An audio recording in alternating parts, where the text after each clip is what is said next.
ಸ್ನೇಹಿತರೆ ನಮಸ್ಕಾರ, ನಾನು ರವೀಂದ್ರ ಜೋಶಿ. ನನಗೆ ಈಗ ಅನಿಸ್ತಾ ಇದೆ, ಈಗ ಮಾಡ್ತಾ ಇರೋ ಕೆಲಸವನ್ನು ಕೇವಲ ಒಂದು 20-25 ದಿವಸದ ಹಿಂದೆ ಮಾಡಿಬಿಟ್ಟಿದ್ರೆ ಈ ದೇಶದಲ್ಲಿ ಜಿರಳೆಗಳ ಅವಾಂತರವೇ ಇರ್ತಿರಲಿಲ್ಲ. ಭಾಳ ಅತ್ಯಂತ ಅದ್ಭುತವಾದಂಥ ಒಂದು ಘಟನೆಯನ್ನು ಇವತ್ತು ನಿಮ್ಗೆ ಹೇಳ್ತೇನೆ. ನಿನ್ನೆ ಸಂಚಿಕೆಯಲ್ಲಿ ಜೈಪುರದಲ್ಲಿ ಅಟ್ಟಾಡಿಸ್ಕೊಂಡು ಹೋಗಿ ಹೊಡೆದಿರೋ ವಿಚಾರ ಹೇಳಿದ್ದೆ.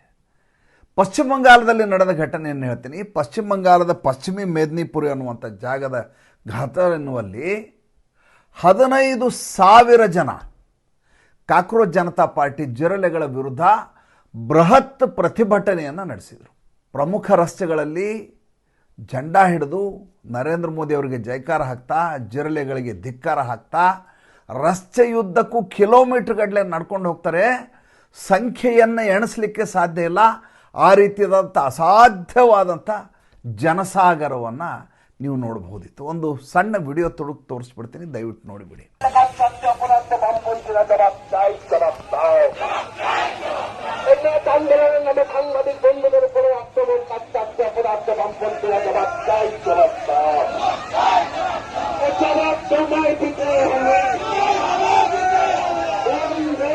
ನಾನು ಹೇಳೋದು, ಜ್ಞಾನೋದಯ ಆಗಲಿಕ್ಕೆ ಸ್ವಲ್ಪ ತಡ ಆಯಿತು ಅಂತ.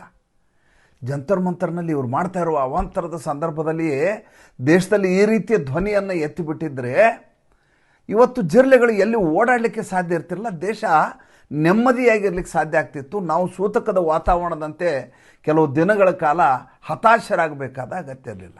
ನೋಡಿ, ಅದೇ ಜಂತರ್ ಮಂತರ್ನಲ್ಲಿ ನಿನ್ನೆ ಒಂದು ಅದ್ಭುತವಾದಂಥ ರ್ಯಾಲಿ ಆಯಿತು. ರಿಸರ್ವೇಷನ್ ಹಟಾವೋ ಆಂದೋಲನ ಅಂತೇಳಿ ಇದ್ರ ಬಗ್ಗೆ ಪೇಜ್ ಮಾಡಿದರು. ಇನ್ಸ್ಟಾಗ್ರಾಮಲ್ಲಿ ಲಕ್ಷಾಂತರ ಜನ ಅದರಲ್ಲಿ ಸಬ್ಸ್ಕ್ರೈಬರ್ ಆಗಿದ್ದರು, ಫಾಲೋಯರ್ಸ್ ಆಗಿದ್ದರು. ಇದೇನು ರಿಸರ್ವೇಷನ್ ಹಟಾವೋ ಆಂದೋಲನ ಮುಂದೆ ಹೋಗಲ್ಲ ಅಂತ ಎಲ್ಲರೂ ಅಂದ್ಕೊಂಡಿದ್ರು. ಯಾಕಂದರೆ ಈ ದೇಶದಲ್ಲಿ ದಲಿತ ಮೋರ್ಚಾ ಹೆಸರಿನಲ್ಲಿ, ಅಂಬೇಡ್ಕರ್ ಹೆಸರಿನಲ್ಲಿ ಏನು ಬೇಕಾದರೂ ಮಾಡುವಂಥ ದಾರ್ಷ್ಟ್ಯವನ್ನು ಜನ ಮೆರೀತಾರೆ. ಆದರೆ ಮೀಸಲಾತಿಯಂಥ ವಿಚಾರಕ್ಕೆ ಕೈ ಹಾಕಲಿಕ್ಕೆ ಎಲ್ಲರೂ ಹಿಂದೇಟು ಹಾಕ್ತಾರೆ. ರಾಜಕಾರಣಿಗಳಂತೂ ಮುಟ್ಟೋದೇ ಇಲ್ಲ ಬಿಡಿ. ಅದಕ್ಕೆ ಅರುಣ್ ಶೌರಿ ಒಂದು ಅದ್ಭುತವಾದ ಮಾತು ಹೇಳಿದರು. ಇದು ಮೀಸಲಾತಿ ಅನ್ನೋದು ಹೇಗೆ ಅಂದರೆ, ಇದು ಬಾಟಲಿ ಒಳಗಿರುವಂಥ ದೆವ್ವ ಹೊರಗಡೆ ಬಂದಂಗಿತ್ತು. ಜಿನ್ ಅಂತಾರೆ ಅದಕ್ಕೆ. ಬಾಟ್ಲಿಯಿಂದ ದೆವ್ವ ಹೊರಗಡೆ ಬಂದುಬಿಟ್ಟಿದೆ. ಅದನ್ನು ವಾಪಸ್ ಬಾಟ್ಲಿಗೆ ಹಾಕ್ಲಿಕ್ಕೆ ನಿಮ್ಮ ಕಡೆ ಯಾರ ಕಡೆನೂ ಸಾಧ್ಯ ಇಲ್ಲ. ಅದು ಯಾರೇ ಬಂದಿರಲಿ, ಅವರು ಅಧಿಕಾರದ ಗದ್ದುಗೆ ಹಿಡಿರಲಿ, ಅವರು ಮೀಸಲಾತಿಯನ್ನು ರದ್ದು ಮಾಡುವಂಥ ಧೈರ್ಯವನ್ನು ತೋರಿಸಲಿಕ್ಕೆ ಸಾಧ್ಯವೇ ಇಲ್ಲ. ಆದರೆ ನಿನ್ನೆ ಅದೇ ಜಂತರ್ ಮಂತರ್ನಲ್ಲಿ ಸಹಸ್ರ ಸಂಖ್ಯೆಯಲ್ಲಿ ಮೀಸಲಾತಿ ಹಟಾವೋ ಆಂದೋಲನ ಅಂತ ಅತಿ ದೊಡ್ಡದಾದಂಥ ಪ್ರತಿಭಟನೆ ನಡೆಯಿತು.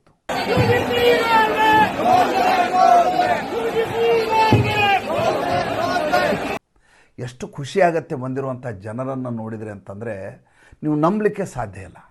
ಅಲ್ಲಿ ಕೂಗಾಟ ಅರಚಾಟಗಳಿರಲಿಲ್ಲ. ಅಲ್ಲಿ ಸರ್ಕಾರದ ವಿರುದ್ಧ ಧಿಕ್ಕಾರ ಇರಲಿಲ್ಲ. ಅವರ ಬೇಡಿಕೆ ಒಂದೇ ಒಂದು, ಅದೇನಪ್ಪ ಅಂತಂದರೆ ಅನಗತ್ಯವಾಗಿ ಮೀಸಲಾತಿ ಹೆಸರಿನಲ್ಲಿ ನಮಗೆ ಸಿಗುವಂಥ ಅವಕಾಶದಿಂದ ವಂಚಿತರನ್ನಾಗಿ ನಮ್ಮನ್ನು ಮಾಡಬೇಡಿ. ಜೊತೆಗೆ ಯಾವ UGCಯನ್ನು ಈಗ ಪರಿವರ್ತನೆ ಮಾಡಿ ಜಾರಿಗೆ ತರಬೇಕು ಅಂತ ಪ್ರಯತ್ನ ಮಾಡಲಾಯಿತು, ಯಾವುದು ಸುಪ್ರೀಂ ಕೋರ್ಟ್ನಲ್ಲಿ ಮೊಕದ್ದಮೆ ನಡೀತಾ ಇದೆಯೋ ಅದನ್ನು ಜಾರಿಗೆ ತರಲಾರದ ಹಾಗೆ ಮಾಡಲಿಕ್ಕೆ ಏನು ಬೇಕೋ ಅದನ್ನು ಮಾಡಿ. ನೋಡಿ, ಸರಿಯಾಗಿ ಅದೇ ಸಮಯಕ್ಕೆ ನಿನ್ನೆ ಸುಪ್ರೀಂ ಕೋರ್ಟ್ನಲ್ಲಿ ತುಷಾರ್ ಮೆಹ್ತಾ ಒಂದು ಮುಚ್ಚಳಿಕೆಯನ್ನು ಬರೆದುಕೊಟ್ರು. ಅದರಲ್ಲಿ ಸ್ಪಷ್ಟವಾಗಿ ಬರೀತಾರೆ, UGCಯ ಗೈಡ್ಲೈನ್ಸ್ ಏನಿದೆ ಅದನ್ನು ಮಾರ್ಪಾಡು ಮಾಡಲಿಕ್ಕೆ ಸರ್ಕಾರ ಸಿದ್ಧವಿದೆ. ಮೊದಲನೇದಾಗಿ ಮಾರ್ಪಾಡು ಮಾಡಿದ್ದನ್ನು ರದ್ದು ಮಾಡಿಬಿಡುತ್ತೆ ಸರ್ಕಾರ ಅಂತ ಹೇಳ್ಬಿಟ್ರೆ ಸಮಸ್ಯೆಯ ಬಗ್ಗೆ ಹರಿದ್ಬಿಡ್ತಿತ್ತು. ಆದರೆ ಅಟ್ಲೀಸ್ಟ್ ತುಷಾರ್ ಮೆಹ್ತಾ ಹೇಳ್ಕೊತಾರೆ ಸರ್ಕಾರದ ಪರವಾಗಿ ಚೀಫ್ ಜಸ್ಟಿಸ್ ಎದುರುಗಡೆ, ಸೂರ್ಯಕಾಂತ್ ಅವರ ಎದುರಿಗೆ, ಇಲ್ಲ ನಾವು ಈ UGC ಗೈಡ್ಲೈನ್ಸ್ ಏನು ಹೊಸದಾಗಿ ಮಾರ್ಪಾಡು ಮಾಡಲಾಗಿತ್ತೋ, ತಿದ್ದುಪಡಿ ಮಾಡಲಾಗಿತ್ತೋ ಅದನ್ನು ಪುನರ್ ಪರಿಶೀಲನೆ ಮಾಡಿ ಅದನ್ನು ರದ್ದು ಮಾಡುವಂಥ ಕೆಲಸಕ್ಕೆ ನಾವು ಬದ್ಧರಾಗಿದೆ ಸರ್ಕಾರ ಅಂತ ಹೇಳ್ತಾರೆ. ಮತ್ತು ಅದು ಡೇಟ್ ಹಾಕಲಾಗಿದೆ. ಎರಡು ಬಹಳ ಮುಖ್ಯವಾದಂಥ ಬೆಳವಣಿಗೆಗಳು ನಿನ್ನೆ ಸಂಭವಿಸಿದವು. ಒಂದು, ಅದೇ ಯಾವತ್ತು ಜಂತರ್ ಮಂತರ್ನಲ್ಲಿ ಈ ಮೀಸಲಾತಿ ಹಟಾವೋ ಆಂದೋಲನ ಇತ್ತೋ ಅದೇ ನಿನ್ನೆ ಸುಪ್ರೀಂ ಕೋರ್ಟ್ನಲ್ಲಿ ಒಂದು ರೂಲಿಂಗನ್ನು ಕೊಡಲಾಯಿತು. ಏನಂತ ರೂಲಿಂಗ್ ಕೊಟ್ಟರು? ಒಂದು ಕೊಠಡಿಯ ಒಳಗೆ ಯಾವುದೇ ಒಬ್ಬ ವ್ಯಕ್ತಿಯ ವಿರುದ್ಧವಾಗಿ ಯಾವುದಾದ್ರೂ ಅವಾಚ್ಯವಾಗಿ ಬೈದದ್ದೇ ಆದರೆ, ಅಥವಾ ಆತನ ಜಾತಿಯನ್ನು ಹಿಡಿದು SC/ST ಜಾತಿಯನ್ನು ಹಿಡಿದು ನಿಂದನೆ ಮಾಡಿದ್ದೇ ಆದರೆ ಆ ಪ್ರಕರಣವನ್ನು ಪರಿಗಣನೆಗೆ ತೆಗೆದುಕೊಳ್ಳಬಾರದು. ಏಕೆಂದರೆ ಇದರಿಂದ ಸಾರ್ವಜನಿಕವಾಗಿ ಮಾನಹಾನಿ ಆಗಿಲ್ಲ. ಒಂದು ಕೊಠಡಿಯ ಒಳಗಡೆ ಇಬ್ಬರು ಕೂತು ಮಾತಾಡಿದಾಗ ಅಲ್ಲಿ ಮಾನಹಾನಿಯ ಪ್ರಶ್ನೆ ಬರೋದಿಲ್ಲ. ಸಾರ್ವಜನಿಕ ಜಾಗದಲ್ಲಿ ಜಾತಿ ನಿಂದನೆ ಆದಾಗ ಮಾತ್ರ ಅದನ್ನು ಪರಿಗಣಿಸಬೇಕೇ ವಿನಃ ಯಾವುದೋ ಒಂದು ಹಾಲ್ನಲ್ಲಿ ಮಾತನಾಡುವಾಗ ಆದಂಥ ಮಾತುಕತೆಯನ್ನು SC/ST ಆ್ಯಕ್ಟ್ಗೆ ಪರಿಗಣನೆಗೆ ತೆಗೆದುಕೊಳ್ಳಿಕ್ಕೆ ಆಗೋದಿಲ್ಲ ಅನ್ನುವಂಥ ರೂಲಿಂಗನ್ನು ಸುಪ್ರೀಂ ಕೋರ್ಟು ನಿನ್ನೆ ನೀಡಿದೆ. ಅಂತ ಅದ್ಭುತವಾದ ರೂಲಿಂಗ್ ನೋಡಿ. ನಮ್ಮಲ್ಲಿ ಏನಾಗಿದೆ ಅಂದರೆ SC/ST ಆ್ಯಕ್ಟ್ ಹೆಸರಲ್ಲಿ ಭಾಳ ದೊಡ್ಡ ಮಟ್ಟದ ಬ್ಲ್ಯಾಕ್ ಮೇಲ್ ನಡೀತಾ ಇದೆ. ಇಲ್ಲಿ ಎರಡಾಗತ್ತೆ. ಒಂದು, SC/STಗೆ ಹೆದರಿ ಇವತ್ತು ಯಾರೂ ಕೂಡ ಅವರಿಗೆ ಅವಕಾಶ ಕೊಡಲಿಕ್ಕೆ ಹಿಂದೇಟು ಹಾಕ್ತಾರೆ. ಒಂದು ಮನೆ ಬಾಡಿಗೆ ಕೊಡು ಅಂದ ತಕ್ಷಣ ಯಾರು SC/ST ನಾಳೆ ಯಾಕೆ ಬೇಕಪ್ಪ, ಆತ ಕೋರ್ಟ್ ಹೋಗಿ ಇತ್ತ ನಮ್ಮನೆ SC/ST ಅಂತ ಜಾತಿ ನಿಂದನೆ ಮಾಡಿದ್ದಾನೆ ಅಂತ ಹೇಳಿಬಿಟ್ರೆ ನಾನು ಜೈಲಲ್ಲಿ ಇರಬೇಕಾಗತ್ತೆ, ಮನೆ ಬಾಡಿಗೆ ಕೊಡೋದು ಬೇಡ. ಕೆಲಸಕ್ಕೆ ಇಟ್ಕೋಬೇಕು, ನಾನು ದಲಿತ ಅಂತ ಒಬ್ಬ ವ್ಯಕ್ತಿ ಬಂದರೆ ಬೇಡಪ್ಪ ಇವನು ಇಟ್ಕೊಂಡಾಗಿ ಇವ್ನಿಗೇನು ಸ್ವಲ್ಪ ಹೆಚ್ಚು ಕಮ್ಮಿ ಆದರೆ ಇತ್ತ ನಮ್ಮ ಮೇಲೆ ಬ್ಲ್ಯಾಕ್ ಮೇಲ್ ಮಾಡಿ ನಮ್ಮನ್ನು ಜೈಲಿಗೆ ಹಾಕ್ಸ್ಬೋದು ಅನ್ನುವಂಥ ಭಯದಿಂದ ಆತನ ಕೆಲಸ ಕೊಡೋದು. ಅಂದರೆ ಅವರು ಅವಕಾಶದಿಂದ ವಂಚಿತರಾಗ್ತಾ ಇದ್ದಾರೆ. ಇದನ್ನು ನಾವು ಒಪ್ಕೊಳ್ಳೇಬೇಕು, ಇಲ್ಲ ಅಂತ ಹೇಳಲಿಕ್ಕೆ ಸಾಧ್ಯ ಇಲ್ಲ. ಇದಕ್ಕಿಂತ ಜಾಸ್ತಿ ಆಗ್ತಾ ಇರೋದೇನೆಂದರೆ ಉಳಿದ ಎಲ್ಲ ವರ್ಗದವರಿಗೆ ಅನಗತ್ಯವಾಗಿ ಕಿರುಕುಳ ಕೊಡುವ, ಸಂಬಂಧವೇ ಇಲ್ಲದೆ ಹೋದರೂ ಅವ್ರ ಮೇಲೆ ಜಾತಿ ನಿಂದನೆ ಕೇಸ್ ಹಾಕುವಂಥ ಅತಿ ದೊಡ್ಡದಾದಂಥ ಜಾಲ, ಅತಿ ದೊಡ್ಡದಾದಂಥ ಮೋಡ ಸಪರಂಡಿ ಈ ದೇಶದಲ್ಲಿ ನಿರಂತರವಾಗಿ ಕೆಲಸ ಮಾಡ್ತಾ ಇದೆ. ನಮ್ಮ ಜನರಿಗೆ ಈ ಕಾನೂನಿನ ಜ್ಞಾನ ಇಲ್ಲ. ಏನಂದರೆ ಯಾವಾಗಲೂ ಪೊಲೀಸರು ಯಾವಾಗ ಬಂಧಿಸಬಹುದು ಅಂದರೆ ಸುಪ್ರೀಂ ಕೋರ್ಟ್ ಆರ್ಡರ್ ಇದೆ, ಅದಕ್ಕೆ ನೀವು ಅಪೆಕ್ಸ್ ಕೋರ್ಟ್ ಆರ್ಡರ್ಗಳನ್ನು ತೆಗೆದು ನೋಡ್ಬೇಕು. ಇದಕ್ಕೆ ನಮ್ಮಲ್ಲಿ ಜನರಿಗೆ ನ್ಯಾಯಾಲಯದ ಅರಿವಿರೋದಿಲ್ಲ, ಆದಂಥ ರೂಲಿಂಗ್ಗಳು ಗೊತ್ತಿರೋದಿಲ್ಲ, ಜಡ್ಜ್ಮೆಂಟ್ಗಳನ್ನು ಓದಲಿಕ್ಕೆ ಸಾಧ್ಯ ಆಗೋದಿಲ್ಲ. ನಾವು ಜನಜೀವನದ ತಾಪತ್ರಯಗಳಲ್ಲೇ ಕಳೆದು ಹೋಗಿರೋದ್ರಿಂದ ಇಂಥ ಪ್ರಕರಣ ಬಂದಾಗ ಜೇನುಗೂಡಿನಲ್ಲಿ ಕೈ ಹಾಕೋದು ಬೇಡ ಅಂತ ಬಿಟ್ಬಿಡ್ತೀವಿ. ಸುಪ್ರೀಂ ಕೋರ್ಟ್ ಏನು ಹೇಳುತ್ತೆ ಅಂತಂದರೆ, ಸುಪ್ರೀಂ ಕೋರ್ಟ್ನ ಆರ್ಡರ್ ಏನಿದೆ ಅಂದರೆ, ಯಾವುದೇ ಪ್ರಕರಣದಲ್ಲಿ 7 ವರ್ಷಕ್ಕಿಂತ ಹೆಚ್ಚಿನ ಶಿಕ್ಷೆ ಇದ್ದ ಸಂದರ್ಭದಲ್ಲಿ ಮಾತ್ರ ಪೊಲೀಸರು ಬಂಧಿಸಬಹುದೇ ವಿನಃ ಅನಗತ್ಯವಾಗಿ ಬಂಧಿಸುವ ಹಾಗಿಲ್ಲ. ಹಾಗಾಗಿ ಜಾತಿ ನಿಂದನೆ ಕೇಸ್ಗಿರುವಂಥ ಶಿಕ್ಷೆಯ ಪ್ರಮಾಣ ಎಷ್ಟು? 3 ವರ್ಷ. ಅದು ಸಾಬೀತಾದ ಪಕ್ಷದಲ್ಲಿ FIR ಹಾಕ್ಕೋಬೋದು, ಕೇಸ್ ತಣಿಸ್ಬೋದು, ಕೋರ್ಟ್ಗೆ ಓಡಾಡ್ಬೇಕು, ಅದೆಲ್ಲ ನಿಜ. ಆದರೆ ಜೈಲಿಗೆ ಹಾಕಿಬಿಡ್ತಾರೆ. ನಾಳೆ ಬೆಳಗ್ಗೆಯಿಂದ ನಿಮ್ಮನ್ನ ಯಾರು ಹೇಳೋರಲ್ಲ ನೀವು ಜಾತಿ ನಿಂದನೆ ಮಾಡಿದಿರಿ ಅಂತ ಹೇಳಿ ಒಂದು ಕೇಸ್ ಹಾಕಿಬಿಟ್ರೆ ಆತ ಜೈಲು ಪಾಲಾಗ್ತಾನೆ. ಅದು ಸಂಪೂರ್ಣವಾಗಿ ಶುದ್ಧ ಸುಳ್ಳು. ಈ ಸುಳ್ಳನ್ನು ಪದೇ ಪದೇ ಹೇಳ್ತಾ ಪ್ರೊಪಗ್ಯಾಂಡ ಮಾಡ್ತಾ ಇದನ್ನು ಮಿಸ್ಯೂಸ್, ದುರ್ಬಳಕೆ ಮಾಡಿಕೊಳ್ಳುವಂಥ ಒಂದು ದೊಡ್ಡ ವರ್ಗ ಈ ದೇಶದಲ್ಲಿ ಕೆಲಸ ಮಾಡ್ತಾ ಇದೆ. ಹೀಗಾಗಿ ಒಂದು ಕಡೆ ಈ ದಲಿತರನ್ನು ದೂರ ಇಡುವಂಥ ಒಂದು ವರ್ಗ, ಅಂದರೆ ಯಾಕೆ ಬೇಕು ನಮಗೆ, ನಮ್ಮ ಪಾಡಿಗೆ ನಾವು ಅವ್ರನ್ನ ದೂರ ಇಡೋಣ ಅನ್ನುವಂಥ ಒಂದು ಮನಸ್ಥಿತಿ ಒಂದು ಕಡೆ. ಆದರೆ ಆ ಹೆಸರಿನಲ್ಲಿ ಜನರನ್ನು ಬ್ಲ್ಯಾಕ್ ಮೇಲ್ ಮಾಡುವ ತಂತ್ರ ಅತಿ ದೊಡ್ಡದಾಗಿ ನಡೀತಾ ಇದೆ. ಇದೊಂದು ಡ್ರಕೋನಿಯನ್ ಆ್ಯಕ್ಟ್. ಇದನ್ನು ಸರಿಯಾಗಿ ಬಳಕೆ ಮಾಡಬೇಕು ಮತ್ತು ಅನಗತ್ಯವಾಗಿ ಯಾವುದೇ ಒಬ್ಬ ವ್ಯಕ್ತಿ ಜಾತಿ ನಿಂದನೆಗೊಳಗಾಗಿ ಅಪಮಾನ ಪಡಬಾರ್ದು ಅನ್ನುವಂಥ ಒಂದು ಸದುದ್ದೇಶದಿಂದ ಮಾಡಿದ ಕಾಯ್ದೆ. ಆದರೆ ಅದರ ಬಳಕೆ ದುರ್ಬಳಕೆ ಆಗ್ತಾ ಇದೆ. ಜಂತರ್ ಮಂತರ್ನಲ್ಲಿ ಅದೇ ನಡೆದದ್ದು. ಈ ಹೋರಾಟದಲ್ಲಿ, ಜಂತರ್ ಮಂತರ್ನಲ್ಲಿ ನಿನ್ನೆ ನಡೆದ ಹೋರಾಟದಲ್ಲಿ ಇದರಲ್ಲಿ ಜನರಲ್ ಮೆರಿಟ್ನವರಿದ್ದರು, ಇದರಲ್ಲಿ OBC ಅವರಿದ್ದರು, ಇದರಲ್ಲಿ ಒಂದಷ್ಟು ಜನ ದಲಿತರು ಕೂಡ ಸೇರಿದ್ರು. ಯಾಕೆಂದರೆ ಅವರು ಕೂಡ ಈ ರೀತಿಯ UGC ಗೈಡ್ಲೈನ್ಸಿಂದ ಅಥವಾ ಈ ರೀತಿಯ ಮನಸ್ಥಿತಿಯಿಂದಾಗ ಅನಗತ್ಯವಾಗಿ ತಾಪತ್ರಯಕ್ಕೆ ಒಳಗಾದಂಥ ಜನ ಇದ್ದಾರೆ. ಅದಕ್ಕಿಂತ ಮಜಾ ನನಗೆ ಅನಿಸಿದ್ದೇನೆಂದರೆ ಅಲ್ಲಿ ಈ ಕಾಕ್ರೋಚ್ ಜಿರಳೆಗಳ ಥರ ಅಶ್ಲೀಲವಾದ ಸಂಭಾಷಣೆ ಆಗಲಿ, ಅದರ ಒಂದು ವಿಡಿಯೋ ತುಣುಕು ತೋರಿಸ್ತೀನಿ, ನೋಡಿಬಿಡಿ.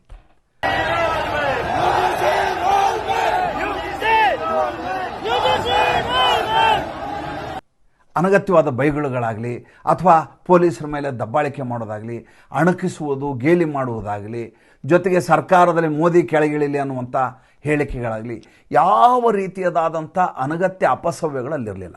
ಆದರೆ ಇಂಥ ಜಾಗಕ್ಕೆ ಯಾವ ರಾಜಕಾರಣಿಯೂ ಬರೋದಿಲ್ಲ. ಯಾಕೆಂದರೆ ಇದು BJPಯ ಹೋರಾಟ ಅಂತ ಬಿಂಬಿಸೋ ಕೆಲಸ ನಡೆಯುತ್ತೆ. ಜನರಲ್ ಮೆರಿಟ್ಟು ಹಾಗಾದರೆ BJPಯದು ಅಂತ BJPಯವ್ರು ಮಾಡ್ಕೋತಾರೆ, ನಾವು ಯಾಕೆ ಹೋಗ್ಬೇಕು? ಇದಕ್ಕೆ ಶಬನಾಜ್ ಆಜ್ಮಿ ಬರೋದಿಲ್ಲ, ಇದಕ್ಕೆ ಅರವಿಂದ್ ಕೇಜ್ರಿವಾಲ್ ಬರೋದಿಲ್ಲ, ಇದಕ್ಕೆ ಮನೀಶ್ ಸಿಸೋಡಿಯಾ ಬರೋದಿಲ್ಲ, ಇದಕ್ಕೆ ರಾಹುಲ್ ಗಾಂಧಿ ಬರೋದಿಲ್ಲ, ಇದಕ್ಕೆ ಅಖಿಲೇಶ್ ಯಾದವ್ ಬರೋದಿಲ್ಲ, ಎಡಚರರು ಬರೋದಿಲ್ಲ, JNUವ್ರು ಬರೋಲ್ಲ, ಐಸಾದವ್ರು ಬರೋದಿಲ್ಲ, CITUದವ್ರು ಬರೋದಿಲ್ಲ, ಯಾವುದೇ ವಿದ್ಯಾರ್ಥಿ ಸಂಘಟನೆಗಳು ಬರೋದಿಲ್ಲ. ಯಾಕೆಂದರೆ ಇಲ್ಲಿ ಅವರ ಬೇಳೆಯನ್ನು ಬೇಯಿಸ್ಕೊಳ್ಳಿಕ್ಕಾಗೋದಿಲ್ಲ. ಜೊತೆಗೆ ಸರ್ಕಾರವನ್ನು ತರಾಟೆಗೆ ತೆಗೆದುಕೊಂಡು ಸರ್ಕಾರವನ್ನು ಶಿಥಿಲಗೊಳಿಸಲಿಕ್ಕೆ ಸಾಧ್ಯ ಆಗೋದಿಲ್ಲ. ಎಂಥ ವಿಚಿತ್ರ ಸನ್ನಿವೇಶದಲ್ಲಿ ನಾವು ಈ ದೇಶದಲ್ಲಿ ಇರಬೇಕಾಗಿದೆ ಅನ್ನೋದನ್ನು ಯೋಚನೆ ಮಾಡಿದರೆ ನನಗೆ ಅದಕ್ಕಿಂತ ಖುಷಿಯಾಗಿದ್ದು ಈ ವಿಡಿಯೋ ನೋಡಿ.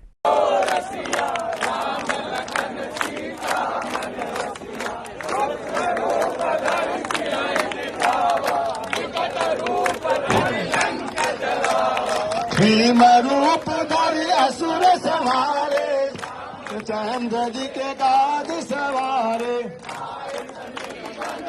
ಈ ಮಕ್ಕಳೆಲ್ಲ ಸೇರಿ, ವಿದ್ಯಾರ್ಥಿಗಳೆಲ್ಲ ಸೇರಿ ಹನುಮಾನ್ ಚಾಲಿಸ ಪಠಣ ಮಾಡ್ತಾ ಇದ್ದಾರೆ ರೀ. ಇದಕ್ಕಿಂತ ಸಂತೋಷದ ವಿಚಾರ ಇನ್ನೇನಿದೆ ಹೇಳಿ? ನೀವು ಜಂಜಿ ಅಂದ ತಕ್ಷಣ ಅಶ್ಲೀಲವಾಗಿ ಮಾತನಾಡುವವರು, ಅಣಕಿಸುವವರು, ಈ ದೇಶದಲ್ಲಿ ಯಾವುದೋ ಒಂದು ಕ್ಷುದ್ರ ಅಂತರಿಕ್ಷದಿಂದ ಬಂದಂಥ ಜೀವಿಗಳು ಅನ್ನುವಂಥ ಒಂದು ಧೋರಣೆ ಏನಿತ್ತು, ಆ ಧೋರಣೆಯನ್ನು ಹೊಡೆದು ಹಾಕುವ ಹಾಗೆ ಮೊನ್ನೆ ನಡೆದಂಥ ಜಾರ್ಖಂಡ್ನ ಹೋರಾಟ ಸಾತ್ವಿಕವಾದ ಹೋರಾಟ, ಯಾವುದೇ ಪ್ರಪಗ್ಯಾಂಡ ಇರಲಾರದೆ ನಡೆಸಿದಂಥ ಹೋರಾಟ. ಅದನ್ನು ಬಿಟ್ಟರೆ ನಿನ್ನೆ ನಡೆದಂಥ ಮೀಸಲಾತಿಯ ವಿರುದ್ಧ ನಡೆದಂಥ ಹೋರಾಟ ತುಂಬ ಖುಷಿಯಾದಂಥ ಹೋರಾಟ. ಇತ್ತೀಚಿನ ದಿವಸಗಳಲ್ಲಿ ನನಗೆ ಸಮಾಧಾನ ಕೊಟ್ಟಂಥ ಹೋರಾಟ. ಅಂದರೆ ಇವತ್ತಿನ ಯುವಶಕ್ತಿ ವಿವೇಚನೆಯಿಂದ ಕೂಡ ಪ್ರತಿಭಟನೆ ಮಾಡಬಲ್ಲರು ಅನ್ನೋದನ್ನು ಮತ್ತೊಂದು ಸಲ ಸಾಬೀತುಪಡಿಸಿದಂಥ ಹೋರಾಟ. ಸರ್ಕಾರ ಈಗಲಾದರೂ ಆಲೋಚನೆ ಮಾಡಬೇಕು. ನೋಡಿ, ಭಾರತೀಯ ಜನತಾ ಪಾರ್ಟಿಗೆ ಇರುವಂಥ ಅತಿ ದೊಡ್ಡದಾದಂಥ ಅವ್ರ ಮೇಲಿರುವಂಥ ಆರೋಪ ಏನಂದರೆ, ಇವರು ಜನರಲ್ ಮೆರಿಟ್ನವ್ರಿಗೆ ಹೆಚ್ಚು ಸೌಲಭ್ಯ ಮಾಡಿಕೊಡ್ತಾರೆ, ಇದು ಬ್ರಾಹ್ಮಣರ ಪಾರ್ಟಿ, ಬನಿಯಾಗಳ ಪಾರ್ಟಿ, ಇಲ್ಲಿ ಕೆಳವರ್ಗದವರಿಗೆ ಬೆಲೆ ಇಲ್ಲ. ಪಂಚತೀರ್ಥ ಮಾಡಿದ್ದೇ ಅಂಬೇಡ್ಕರ್ ಅವ್ರದ್ದು, ನರೇಂದ್ರ ಮೋದಿ. ಇನ್ಯಾರು ಹೇಳಲಿಕ್ಕೆ ತಯಾರಿಲ್ಲ. ಅಂಬೇಡ್ಕರ್ಗೆ ಸ್ಥಾನಮಾನ ತೋರಿಸಿದ್ದೇ ಇತ್ತೀಚಿನ ವರ್ಷಗಳ ನರೇಂದ್ರ ಮೋದಿ. ಆದರೆ ನರೇಂದ್ರ ಮೋದಿ ಅವ್ರನ್ನ ಮೇಲ್ವರ್ಗದ ಪ್ರಧಾನಮಂತ್ರಿ ಅಂತ ಬಿಂಬಿಸುವ ಕೆಲಸ ನಿರಂತರವಾಗಿ ಈ ದೇಶದಲ್ಲಿ ನಡೀತಾ ಇದೆ. ಆದರೆ ನರೇಂದ್ರ ಮೋದಿಯವರು ಅವರದೇ ಸರ್ಕಾರದ ಅವಧಿಯಲ್ಲಿ ಅದೇ ಧರ್ಮೇಂದ್ರ ಪ್ರಧಾನು ಎಡಚರರ ಮಾತು ಕೇಳಿಕೊಂಡು ಅವ್ರಿಗೆ UGCಯ ಮಾನದಂಡಗಳನ್ನು, ಪ್ಯಾರಾಮೀಟರ್ಸ್ಗಳನ್ನು ಮಾಡಲಿಕ್ಕೆ ಕೊಟ್ಟು ಪಾಲಿಸಿ ಮೇಕಿಂಗಿಗೆ ಬಿಟ್ಟು ಎಂಥ ದೊಡ್ಡ ದರಿದ್ರ ಕೆಲಸ ಮಾಡಿದ ಅಂದರೆ, ಇಡೀ ಕಾಲೇಜು, ಇಡೀ ಯೂನಿವರ್ಸಿಟಿ, ಇಡೀ ಸಮಾಜದಲ್ಲಿ ಒಬ್ಬರು ಇನ್ನೊಬ್ಬರ ಜೊತೆ ನಿರಂತರವಾಗಿ ಸಂಘರ್ಷ ಮಾಡಬೇಕು, SC/ST ಆ್ಯಕ್ಟ್ ಪ್ರಕಾರ ನಿರಂತರವಾಗಿ ಕೋರ್ಟ್ ಓಡಾಡಬೇಕು, ಆ ರೀತಿಯದಾದಂಥ ಪಾಲಿಸಿಯನ್ನು ಮಾಡಿದ್ದಾರೆ. ಅಂದರೆ ನರೇಂದ್ರ ಮೋದಿ ಸರ್ಕಾರದಲ್ಲಿ ಏನೇನಾಗ್ತವೆ ಅನ್ನೋದ್ರಿಗೆ ಭಯ ಉಂಟಾಗತ್ತೆ. ಆದರೆ ಒಂದು ವಿಷಯ ಏನಪ್ಪ ಅಂದರೆ, ಹೀಗೆ ಮಾಡುವುದರಿಂದ ಮೀಸಲಾತಿ ರದ್ದಾಗತ್ತಾ? ಖಂಡಿತವಾಗಿ ರದ್ದಾಗೋದಿಲ್ಲ. ನಮಗೆ 100ಕ್ಕೆ 100 ಗೊತ್ತಿದೆ. ನಾನು ನಿಮ್ಮ ಬಿಗಿನಿಂಗಲ್ಲೇ ಹೇಳಿದೆ, ಬಾಟಲಿ ಒಳಗಡೆ ಇರುವಂಥ ಬೇತಾಳ ಅದು ಹೊರಗಡೆ ಬಂದಾಗಿದೆ. ವಾಪಸ್ ಒಳಗೆ ಹಾಕಲಿಕ್ಕೆ ಅಟಲ್ ಬಿಹಾರಿ ವಾಜಪೇಯಿಗೂ ಸಾಧ್ಯ ಇಲ್ಲ, ನರೇಂದ್ರ ಮೋದಿಗೂ ಸಾಧ್ಯ ಇಲ್ಲ, ಅಮಿತ್ ಶಾಗೂ ಸಾಧ್ಯ ಇಲ್ಲ, ಯಾರಿಗೂ ಸಾಧ್ಯ ಇಲ್ಲ. ಆ ರೀತಿಯ ದಂಗೆ ಶುರುವಾಗ್ಬಿಡ್ತು. ಇದ್ರ ವಿಚಾರ ಇಟ್ಟಿದ್ರೆ ಅದಕ್ಕೆ ರಾಜಕಾರಣಿಗಳ ರೀತಿ ಇರ್ತಾರೆ. ಒಂದು ಲಾಭ ಏನಂದರೆ, ಇನ್ನು ಮುಂದೆ ರಾಹುಲ್ ಗಾಂಧಿ ಥರದವರು, ಅಖಿಲೇಶ್ ಯಾದವ್ ಥರದವರು ಒಂದು ಹೋರಾಟ ಮಾಡಬೇಕು ಅಂತ ಓಡಾಡ್ತಾ ಇದ್ದಾರೆ. ಏನಪ್ಪ ಅಂದರೆ, ಖಾಸಗಿ ವಲಯದಲ್ಲೂ ಕೂಡ ಮೀಸಲಾತಿ ಕೊಡಬೇಕು ಅನ್ನುವಂಥ ಒಂದು ದೊಡ್ಡದಾದಂಥ ಮೋಡಸ್ ಆಪರಂಡಿಯನ್ನು ಇವರು ಪ್ಲ್ಯಾನ್ ಮಾಡ್ಕೊಂಡಿದ್ದಾರೆ. ಈ ದೇಶದ ಇಷ್ಟು ವ್ಯವಸ್ಥೆಯನ್ನು ಹಾಳು ಮಾಡಿಬಿಡಬೇಕು ಅನ್ನೋದು. ನೋಡಿ, -45% 45 ಮಾರ್ಕ್ಸ್ ಇರೋರಿಗೆ ಈ MD ಸೀಟ್ ಕೊಡ್ತೀರಿ ಅಂದರೆ, ನಾಳೆ ಆತ ಸರ್ಜನ್ ಆಗಿ ಹೊರಗೆ ಬಂದಮೇಲೆ ಆತ ಸರ್ಜರಿ ಮಾಡ್ತಾನೆ, ನಿಮ್ಮ ಕೊಲೆ ಮಾಡ್ತಾನೆ? ಫಸ್ಟ್ ಅದನ್ನು ನನಗೆ ಹೇಳಿ. ನೀವು 0 ಅಲ್ಲ ಸ್ವಾಮಿ, -45 ಮಾರ್ಕ್ಸ್ ಬಂದ ವ್ಯಕ್ತಿಗೆ PG seat, NEET PG seat ಲಭ್ಯ ಆಗ್ತಾ ಇದೆ. ಕೊಡಬೇಕು ಅಂತ ಪಾಲಿಸಿ ಇದೆ. ಮೈನಸ್ಸಲ್ಲಿದ್ದವ್ರಿಗೆ ಆತನಿಂದ ಏನು ಚಿಕಿತ್ಸೆ ಪಡಿತೀರಿ, ಆತ ಏನು ಉಪಚಾರ ಮಾಡಬಲ್ಲ, ಎಲ್ಲಿ ಮೆರಿಟ್ ಇರಬೇಕು, ಎಲ್ಲಿ ಮೆರಿಟ್ ಇಲ್ಲದೆ ಹೋದರೂ ನಡೆಯುತ್ತೆ, ಎಲ್ಲಿ ಸಾಮಾಜಿಕ ಸ್ಥಾನಮಾನವನ್ನು ಕೊಟ್ಟು ಮೇಲ್ವರ್ಗಕ್ಕೆ ತೆಗೆದುಕೊಂಡು ಮುಖ್ಯವಾಹಿನಿ ತೆಗೆದುಕೊಂಡು ಹೋಗಬೇಕು ಅನ್ನುವ ವಿವೇಚನೆ ಇಲ್ಲದೆ ಇದ್ದಾಗ ಇಂಥ ಅಧ್ವಾನಗಳು ಸಂಭವಿಸ್ತವೆ. ಅವರು ಇದನ್ನು ಇಟ್ಕೊಂಡು ಅಧಿಕ ಪ್ರಸಂಗ ಮಾಡಲಿಕ್ಕೆ ಶುರು ಮಾಡ್ತಾರೆ. ಅದರ ಏಟನ್ನು ತಡ್ಕೊಳ್ಳಿಕ್ಕೆ ನಮ್ಮಂಥ ಜನಸಾಮಾನ್ಯರಿಗೆ ಸಾಧ್ಯ ಆಗೋದಿಲ್ಲ. ಏಕೆಂದರೆ ನಾವು ಹತಾಶೆಯೊಂದೇ ನಮ್ಮ ಅಸ್ತ್ರ. ಅದನ್ನು ಬಿಟ್ಟು ಬೀದಿಗೆ ಬಿಟ್ಟು ನಾವು ಹೋರಾಟ ಮಾಡುವಂಥ ಸ್ಟ್ರೀಟ್ ಫೈಟರ್ಸ್ ಅಲ್ವೇ ಅಲ್ಲ. ಇವತ್ತು ಅಭಿಜಿತ್ ದೀಪ್ಗೆ ಬಚಾವಾಗ್ತಾ ಇರೋ ಒಂದೇ ಒಂದು ಕಾರಣ ಏನು ಎಲ್ಲ ಕಡೆ ಅಂದರೆ, ಹೋದಲ್ಲೆಲ್ಲ ಆತ ದಲಿತ್ ಪ್ಯಾಂಥರ್ ಅಂತ ಹೇಳ್ತಾನೆ, ಹೋದಲ್ಲೆಲ್ಲ ಆತ ಅಂಬೇಡ್ಕರ್ ಸೇನಾ ಕರ್ಕೊಂಡು ಹೋಗ್ತಾನೆ, ಹೋದಲ್ಲೆಲ್ಲ ಈತ DSS ಅಂತಾನೆ. ಅಲ್ಲಿ ಜೊತೆಗೆ ಅವ್ರು ಬಂದದ್ದಕ್ಕೆ ಉಳಿದವರು ಅವ್ರ ಮೇಲೆ ದಾಳಿ ಮಾಡಲಿಕ್ಕೆ ಹಿಂದೇಟಾಗ್ತಾರೆ. ಈ ಮಧ್ಯೆ ಒಂದು ನಾಟಕ ನಡೀತು. ನಿನ್ನೆ ರಾಂಕಾನ್ ಮೇಲೆ ಆದಂಥ ದಾಳಿಯನ್ನು ನೀವು ನೋಡಿದ್ರಿ. ಆಶುತೋಷ್ ರಾಂಕಾ ಮೇಲೆ ಅವ್ರನ್ನ ಓಡಿಸಲಾಯಿತು. ಮಾಬ್ ಲಿಂಚಿಂಗ್ ಮಾಡುವ ಎಲ್ಲ ಅವಕಾಶ ಇತ್ತು, ಮಾಡಲಾರದೆ ವಾಪಸ್ ಕಳಿಸಿದ್ರು. ಒಂದು 2-3 ಜನ ಅವರಲ್ಲಿರೋಂಥವ್ರು ಕೈಗೆ ಮೈಗೆ ಬ್ಯಾಂಡೇಜ್ ಹಾಕ್ಕೊಂಡು ಎಲ್ಲ ಸೋಷಿಯಲ್ ಮೀಡಿಯಾದಲ್ಲಿ ಅವ್ರದ್ದು ವೈರಲ್ಲು. ಬ್ಯಾಂಡೇಜ್ ಬಿಚ್ಚಿದ್ರೆ ತಾನೇ ಇವರು ಅಸಲಿ ಸತ್ಯ ಗೊತ್ತಾಗೋದು. ಬ್ಯಾಂಡೇಜನ್ನು ಮೈತುಂಬ ಕಟ್ಕೊಂಡು ನಮಗೆ ಈ ರೀತಿಯಾದಂಥ ಪ್ರಾಣಾಪಾಯ ಆಗುವ ರೀತಿಯಲ್ಲಿ ಹೊಡೆದಿದ್ದಾರೆ ಈ ಗ್ರಾಮಸ್ಥರು ಅಂತ ಕೇಸ್ ಹಾಕ್ಲಿಕ್ಕೆ ಹೋಗಿದ್ದಾರೆ. ಕೇಸ್ ನಡೆಯೋದಿಲ್ಲ, ಜನನೂ ಸುಮ್ಮನೆ ಇರೋದಿಲ್ಲ, ಬೇರೆ ವಿಚಾರ. ಆದರೆ ಏನೆಲ್ಲ ಮಾಡಲಿಕ್ಕೆ ಇವರು ಸಿದ್ಧ ಅನ್ನುವುದಕ್ಕೆ ಇದಕ್ಕಿಂತ ಒಳ್ಳೆಯ ಉದಾಹರಣೆ ನಿಮಗೆ ಸಿಗಲಿಕ್ಕೆ ಸಾಧ್ಯವಿಲ್ಲ. ಇನ್ನು ಈ ಸಾಹಿಲ್ ಅನ್ನುವಂಥ ಒಬ್ಬ ಯುವಕನ ಹಿಂದೆ ಓಡಾಡ್ತಾ ಇದ್ದಾರೆ ರಾಹುಲ್ ಗಾಂಧಿ ಪೆಲೆಟ್ ಗನ್ನು ಬೆಳಗ್ಗೆ ಎದ್ರೆ ಅದೇ ವಿಷಯವನ್ನು ಕಳೆದ 1 ತಿಂಗಳಿಂದ ಮಾತಾಡ್ತಾ ಇರೋ ವ್ಯಕ್ತಿ. ಇಲ್ಲಿವರೆಗೂ ಯಾರೂ ಪೆಲೆಟ್ ಗನ್ನಿಂದ ಕಣ್ಣು ಕಳ್ಕೊಂಡಿಲ್ಲ. ಈ ಜಂತರ್ ಮಂತರ ಪ್ರತಿಭಟನೆಯಲ್ಲಿ ಯಾರೂ ಕೂಡ ಜೀವನ್ಮರಣ ಹೋರಾಟ ಮಾಡಿಕೊಂಡು ಆಸ್ಪತ್ರೆಯಲ್ಲಿ ICUನಲ್ಲಿ ಇಲ್ಲ. ಸಿಕ್ಕಿರೋ ಒಬ್ಬ ವ್ಯಕ್ತಿ ಸಾಹಿಲ್ ಅಂತೇಳಿ, ಆತ ಮುಸಲ್ಮಾನ. ಅವನ್ನಿಟ್ಕೊಂಡು ಇವರ ಆಟ ಶುರುವಾಗಿದೆ. ನಿನ್ನೆ ಇಡೀ ದಿವಸ ಈ ಮನುಷ್ಯ ರಾಹುಲ್ ಗಾಂಧಿ ಸಾಹಿಲ್ ಮತ್ತು ಸಾಹಿಲ್ನ ತಾಯಿಯನ್ನು ಕರ್ಕೊಂಡು ಕಂಡ ಕಡೆ ಸ್ಟೇಷನ್ಗೆ ಅಲಿತಾ ಇದ್ದರು. ಸ್ಟೇಷನ್ಗೆ ಹೋಗ್ತಾರೆ, ಇವ್ರ ಮೇಲೆ FIR ಹಾಕಿ, ನೀವು ಯಾರ ಮೇಲೆ FIR ಹಾಕಬೇಕು? ಪೊಲೀಸರ ಮೇಲೆ FIR ಹಾಕಬೇಕು. ಹೊಡೆದವ್ರು ಯಾರು ಗೊತ್ತಿಲ್ಲ. ಕಣ್ಣು ಹೋಗಿದ್ದಾವೆ ಅಂತ ಕಣ್ಣು ಹೋಗಿದ್ದಕ್ಕೆ ಮೆಡಿಕಲ್ ಇದು ಇಲ್ಲ, ಏನು ಸಾಕ್ಷ್ಯಾಧಾರಗಳಿಲ್ಲ. ಪೊಲೀಸ್ ಹೇಳ್ತಾರೆ, ನೀವು ಈಗ ಬಂದು ಕೇಸ್ ಹಾಕೊಂಡ್ರೆ ಹೆಂಗೆ ಹಾಕ್ಲಿಕ್ಕಾಗತ್ತೆ? DCP ಹತ್ರ ಹೋಗಿ. ಹಾಗಾದ್ರೆ ನೀವು ಕೇಸ್ ಹಾಕಲ್ವ? ನೀವು ನಾನು ಹೋಗ್ತೀನಿ, ನಾನು DCP ಹತ್ರ ಹೋಗ್ತೀನಿ. DCP ಹತ್ರ ಹೋಗ್ತಾರೆ, ಅಲ್ಲಿಂದ ಮತ್ತೆ ಇಲ್ಲಿ ಬರ್ತಾರೆ. ಇಡೀ ದಿವಸ ರಣರಂಪ ಮಾಡಿ ರಾಮಾಯಣ ಮಾಡಿ ಮನುಷ್ಯ ಕೊನೆಗೆ ಸಂಜೆ ಹೊತ್ತಿಗೆ ಒಂದು FIR ಹಾಕ್ಸ್ಕೊಳ್ಳಿ ಯಶಸ್ವಿ ಆಗ್ತಾರೆ. FIR ಹಾಕಿದ ಮೇಲೆ ಆತನ ಮೆಡಿಕೋ ಲೀಗಲ್ ಚೆಕಪ್ ಆಗಬೇಕಲ್ವಾ? ಮೆಡಿಕೋ ಲೀಗಲ್ ಕೇಸ್ ಅಂದಮೇಲೆ ಮೆಡಿಕಲ್ ಚೆಕಪ್ ಆಗಬೇಕು. ಅವನು ಮೆಡಿಕಲ್ ಚೆಕಪ್ಪೇ ಮಾಡಿಲ್ಲ. ರಾಹುಲ್ ಗಾಂಧಿ ಈತನ ಕಣ್ಣು ಹೋಗಿದೆ ಅಂತ ಹೇಳಿದ ತಕ್ಷಣ ನಾವೀಗ ಒಪ್ಕೋಬೇಕು. ಆತನ ಬೆನ್ನ ಮೇಲೆ 200 ಗಾಯಗಳಿದ್ದಾವೆ ಅಂತ ಹೇಳಿದ್ರೆ ಒಪ್ಕೋಬೇಕು.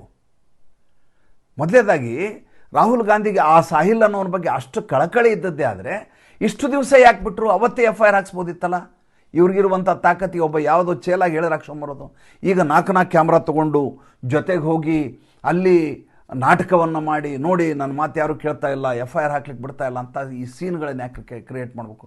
ನೋಡಿ, ಇಲ್ಲಿ ವಿಡಿಯೋ ಇದೆ, ಯಾವ ರೀತಿ ಇವರ ನಾಟಕ ನಡೀತಾ ಇದೆ, ಹೇಗೆ ರಾಹುಲ್ ಗಾಂಧಿಯ ದಬಾವಣೆ ಇತ್ತು, ಒಂದು ಸಲ ನೋಡಿಬಿಡಿ. It's legal. He's requesting an FIR. Sir, already, sir, today. No. He is requesting an individual FIR for this bullet, for the pellet injuries. Okay, very simple. You are not doing it?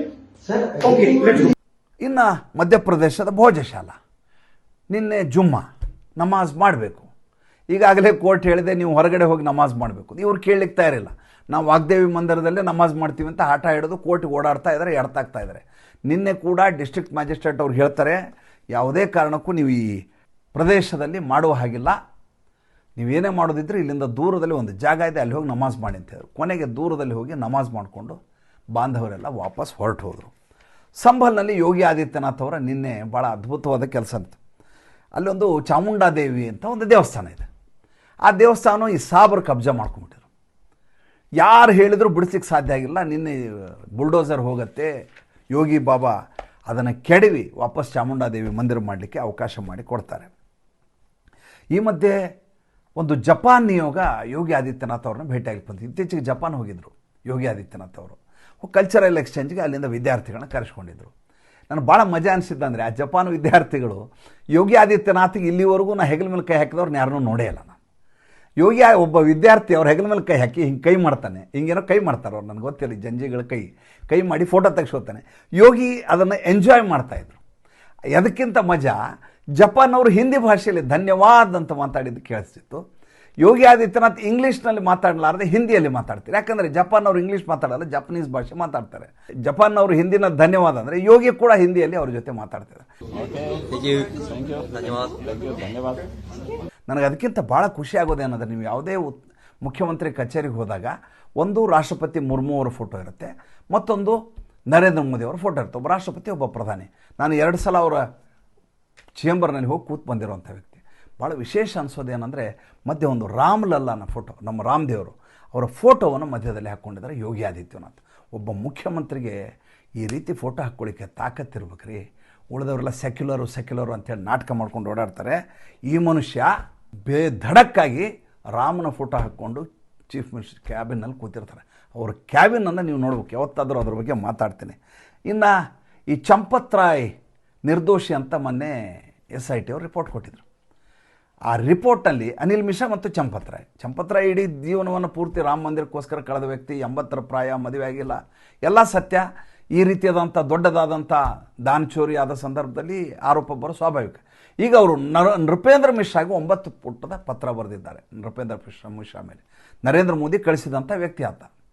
ನನ್ನಿಂದ ಆಗಿದ್ದಂಥ ನಜರ್ ಚುಕ್ಕಿ ಅಲ್ಲ ಇದು, ನನ್ನಿಂದ ಆದಂಥ ಲೋಪ ಅಲ್ಲ, ನೃಪೇಂದ್ರ ಮಿಶ್ರಾ ಮಾಡಿದ್ದು, ಅವ್ರ ಮೇಲೆ ಕ್ರಮ ಕೈಗೊಳ್ಳಬೇಕು ಅಂತ. ನಮ್ಮ ದೇವಸ್ಥಾನದ ಬಗ್ಗೆ ಇನ್ನಿಲ್ಲದ ಹಾಗೆ ಈಗಲೇ ಬೇಕಾದಷ್ಟು ತಾಪತ್ರಯಗಳಾಗಿದ್ದಾವೆ. ಮತ್ತು ಈ ರೀತಿ ನಮ್ಮ ನೃಪೇಂದ್ರ ಮಿಶ್ರಾ ಅಂತರೋದು, ಅವನ ಮೇಲೆ ಅಲಿಗೇಷನ್ ಮಾಡೋದು, ಇವೆಲ್ಲ ಮಾಡ್ತಾ ದೇವಸ್ಥಾನದ ಹೆಸರನ್ನು ಮತ್ತೆ ಬೀದಿಗೆ ತರೋದು ಯಾಕೆ ಅಂತ ನನಗೆ ಅನಿಸಿದ್ದು. ಹೌದು, ಸುಪ್ರೀಂ ಕೋರ್ಟ್ ಇನ್ನೊಂದು SIT ಮಾಡಿದೆ, ಅದರ ರಿಪೋರ್ಟ್ ಬರೋದಿದೆ. ಏನು ಬರುತ್ತೆ ಕಾದು ನೋಡೋಣ. ಮುಂದಿನ ಸಂಚಿಕೆಯಲ್ಲಿ ಮತ್ತಷ್ಟು ವಿಷಯದೊಂದಿಗೆ ಬರ್ತೀನಿ. ಈ ಸಂಚಿಕೆ ಹೇಗೆ ಅನ್ನಿಸ್ತು ದಯವಿಟ್ಟು ತಿಳಿಸಿ. ನಮಸ್ಕಾರ.